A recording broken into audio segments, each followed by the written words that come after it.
Hello everybody, welcome to Guidancee Education channel. We will see the topic that is discussed in this video. We are continuing class 11 physics thermodynamics. Under that we will be discussing heat engine as an application of first law of thermodynamics. Under that we will be discussing principle of heat engine, block diagram to represent heat engine, work done, derivation of efficiency of heat engine, and types of heat engine with examples. Watch the video completely without skipping because the principles that are discussed in this topic is needed when we discuss the next topic, refrigerators and heat pumps, and also Carnot engine later on. If you think the video is useful, do like the video, share the video with your friends who may also be benefited, and also leave your feedbacks as comments in the comment box below. If you have not yet subscribed my channel, do subscribe it now and support me. Press the bell button and all button for notification of more videos like this. Thank you very much for your support. Come, let us see the details. Our topic is heat engine. You are familiar with the term heat engine. Bikes, scooters, cars, trains, aeroplanes and the like run on heat engines. Heat engines work on the principle of first law of thermodynamics. The statement is delta Q is equal to delta U plus delta work done, that is delta W. That is a quantity of heat is supplied and it is used for doing work. Let us first understand the essential parts of a heat engine. It contains a heat reservoir. It is also called the source. It supplies the heat. It is at a higher temperature. Let us suppose the temperature is T1. This is the first block in the block diagram for heat engine. The second important part of the heat engine is the working substance, which is contained in the main part of the heat engine, which is the cylinder and the piston. If you consider the petrol engine of a car, then the working substance is a mixture of petrol and air, and it is contained in the main part, namely the cylinder fitted with a piston. The piston in turn is attached to the wheels of the vehicle with the help of a shaft. The working substance absorbs heat from the source and converts part of the heat into work. That is, the piston inside the cylinder moves up and down. The shaft attached to the piston at one end moves and the wheel rotates. This is the work done. Suppose the quantity of heat absorbed is equal to Q1. The working substance can use only part of this heat absorbed to do work. The remaining part is really wasted. It is used to increase the internal energy of the working substance, which heats up the engine. We are aware that when a vehicle is running, its engine gets heated up. The radiator contains water and the coolant may be provided in another chamber. They help to absorb this heat, say Q2, bringing delta U back to the initial state. Therefore, delta U is really 0 and cool the engine. This is the sink. It is at a lower temperature, say T2. This heat Q2 is released into the atmosphere through the exhaust pipe. The environment can be considered as the sink because finally it is receiving the heat. This cycle is repeated on and on. Remember, at the end of each cycle, delta U becomes 0 because the temperature of the working substance returns to the initial state.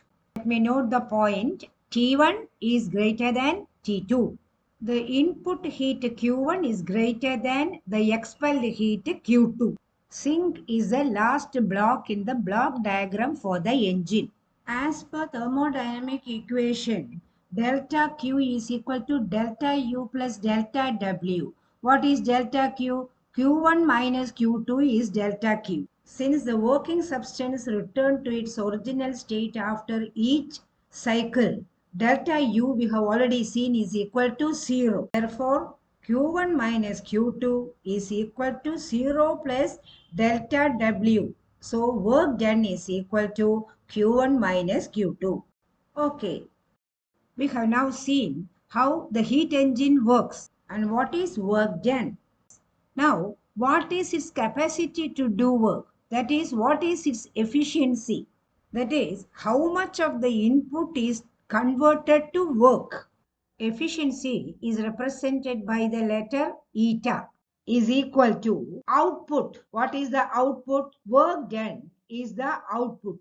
What is the input? Q1 is the input. So efficiency is output upon input, that is W by Q1. But what is W? That is equal to Q1 minus Q2. So eta becomes Q1 minus Q2 upon Q1.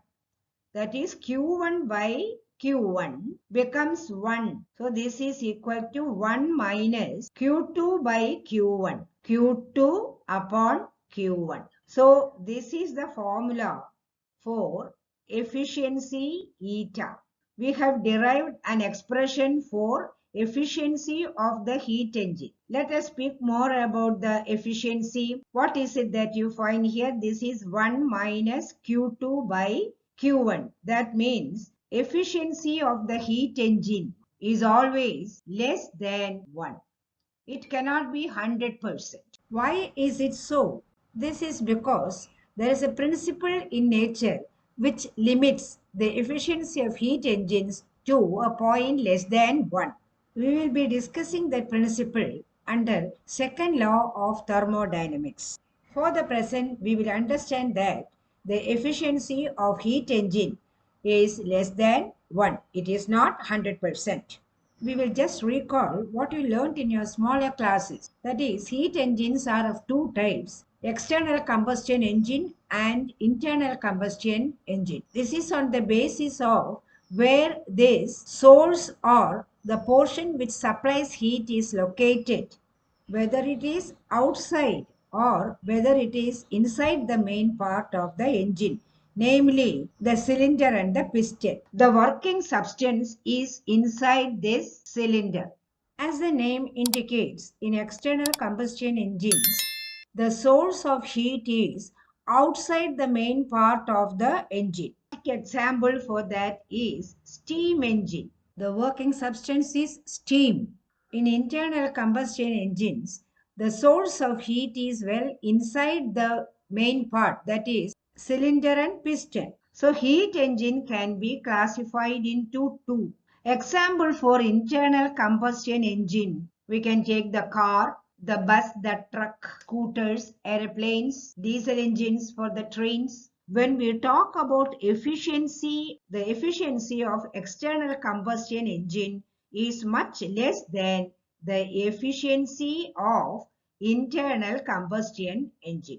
I have used the subscript E and I for differentiating the efficiency of external and internal combustion engines. Hope these points are quite clear. Let us just recall what all we learned: the principle of heat engine, how to draw a block diagram for heat engine, derivation of expression for efficiency of heat engine, what are the types of heat engines with examples. If you think the video was useful, do like the video, share the video with your friends, and also leave your feedbacks as comments in the comment box below. If you have not subscribed my channel, do subscribe it now, and also press the bell button and all button for notification of more videos like this. Thank you very much. We will meet in the next video with the next topic: refrigerators and heat pumps. Till then, bye. Take care.